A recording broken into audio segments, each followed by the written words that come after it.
애틀랜타 라디오 코리아 4월 1일 금요일 오늘의 한 뉴스입니다.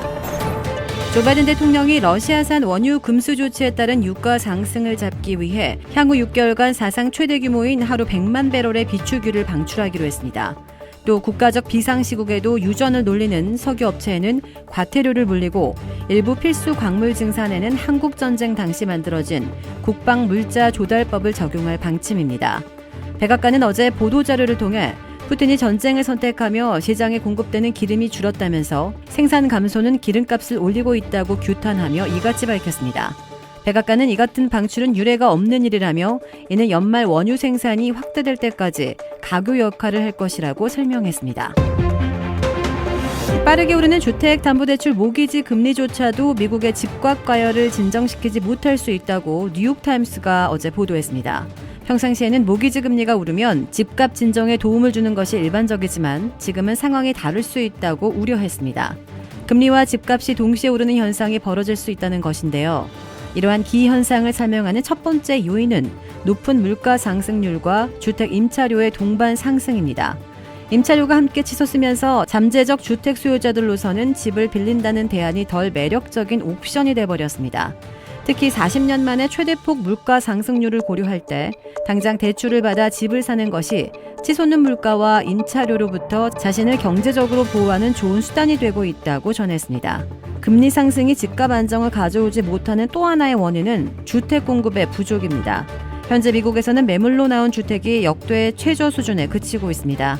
다수의 집주인이 집을 팔기보다 임차료를 받기를 원하는데 1주택자들도 집값과 대출금리의 동반 급등 탓에 집을 갈아탈 엄두를 내지 못하는 것으로 전해졌습니다.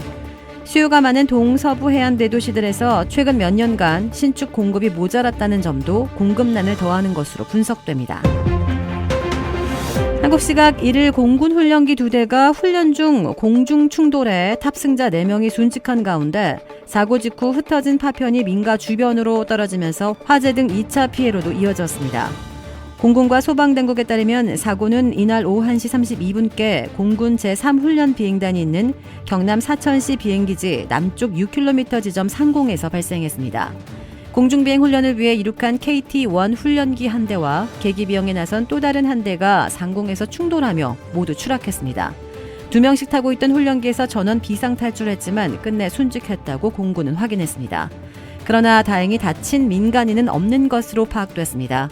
소방당국 관계자는 충돌한 전투기 파편이 넓은 범위에 걸쳐 쏟아지는 등 사고 범위가 넓고 현장도 혼란스럽다며 사고 직후의 현장 분위기를 전했습니다. 공군은 현장을 통제하고 사고 원인 파악을 위해 주변 파편 수거 작업을 벌이고 있습니다. 주가 조작 혐의로 구속 기소된 권오수 도이치모터스 회장이 범행 당시 주가를 방어해달라는 공범의 부탁을 받고 김건희 여사의 계좌로 주식을 매수한 기록이 법정에서 공개됐습니다. 검찰은 한국 시각 1일 서울중앙지방법원에서 진행된 공범 김모 씨의 증인신문에서 지난 2012년 7월 김 씨가 권 회장에게 주가 방어를 요청하며 보낸 문자 메시지와 비슷한 시기 김건희 여사 계좌로 이루어진 주식 매수 기록을 공개했습니다. 대부분의 혐의를 인정하고 있는 김 씨는 검찰의 기록을 제시하자 당연히 자신이 부탁했으니 주식 매수가 이루어졌을 것이라며 금액이 많지 않아 큰 의미는 없고 직접 주문한 사람이 누군지는 알 수 없다고 말했습니다. 검찰은 또 당시 김건희 여사 계좌에서 시간 외에 대량 매매 방식으로 도이치모터스 주식 20여만 주가 매도된 기록도 공개했는데 김 씨는 매수인은 주식을 싸게 사길 원하는데 장중에는 그렇게 할 수가 없어 권 회장에게 매도를 부탁했다고 설명했습니다. 검찰은 김 씨를 비롯한 이른바 선수들이 권 회장에게서 들은 내부 정보를 지인이나 고객들에게 흘리며 주식 거래를 유도했다고 보고 있는데 계좌주 가운데 한 명인 김건희 여사의 가담 여부도 계속 수사하고 있습니다.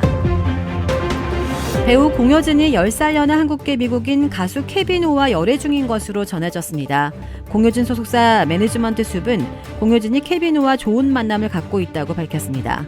다만 일부 매체를 통해 보도된 결혼설에 대해서는 결혼까지는 정해진 바가 없다며 부인했습니다. 공효진은 전날 배우 손예진과 현빈의 결혼식에서 부케를 받은 사실이 알려지면서 결혼을 앞둔 것이 아니냐는 추측이 나오기도 했습니다. 케비노는 2015년 엠넷 오디션 프로그램 슈퍼스타 K7 우승자 출신으로 싱글, 연인, How Do You I 등을 발매했으며 2019년 JTBC 슈퍼밴드를 통해 밴드 애프터문을 결성했습니다. 주택 구매뿐만 아니라 커머셜, 웨어하우스, 비즈니스 건물까지 부동산계의 큰손 이주환 부동산. 크레딧 카드 빚 최대 80%까지 탕감. 크레딧은 지켜드리고 빚은 줄여드리는 O3 컨설팅이 오늘의 한 뉴스를 후원합니다. 이상 애틀란타 라디오 코리아 4월 1일 금요일 오늘의 한 뉴스의 고지선이었습니다.